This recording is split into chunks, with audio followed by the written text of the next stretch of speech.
Earlier tonight, we showed you where the recording came from, its past, its journey.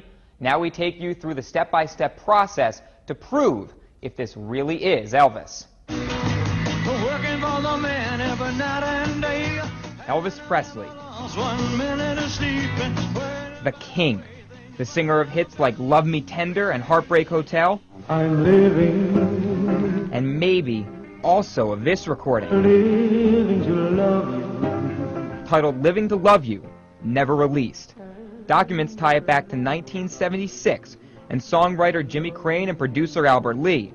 When both men die, the recording disappears into an attic and is only recently rediscovered and brought to Battle Creek attorney Violet Hinton. Even though it's not the best tape, I knew it was Elvis Presley. But now she needs to prove it, and News Channel 3 steps in to help solve the mystery. I tracked down forensic audio expert Ed Primo. Critical listening is probably one of the most important parts of voice identification. And respected music journalist Gary Graff. A complete, previously unreleased song by Elvis is a grail. Maybe not a holy grail, but it's still definitely, it's a significant find. Primo explains how he's going to determine if the recording is actually of Elvis.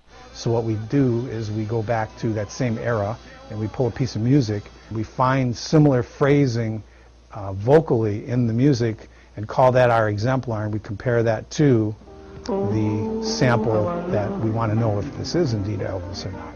And then he listens. I'll spend my lifetime. And listens. For now, my love, And listens. I'll remember you. To Living to Love You.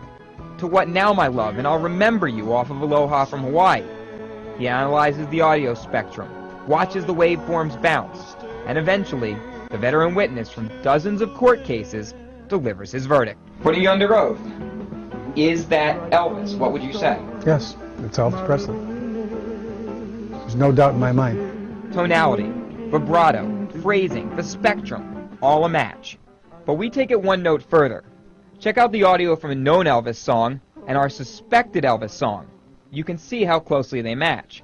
Put that up against an Elvis impersonator and another performer, we use Neil Diamond, you can clearly see they don't match. There's no two Elvis Presleys on this planet, and we heard so many nuances that were similar in the impersonator and in Elvis, but at the end of the day, it's different.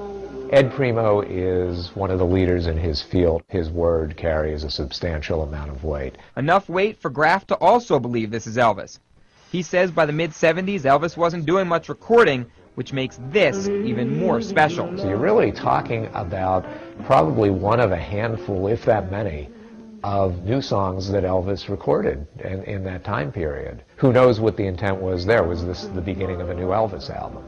You know, was he starting to look for material? What you've discovered here is an update to an estate that has been quiet for a long time. There's going to be a lot of commercial possibilities. I went back to attorney Violet Hinton with the news. Forensic audio guy listened to it, says that it's Elvis. I knew it. I just knew it. I knew the first time I heard it. It was really Elvis. She hopes this starts the ball rolling for her clients, producer Albert Lee's family. I'm hoping that this gets enough notoriety that the people I've been trying to reach, well, actually, I'll be able to get through to now. And eventually make it so other Elvis fans worldwide can enjoy the King's newest song too. I'll spend my lifetime living just to love you more and more.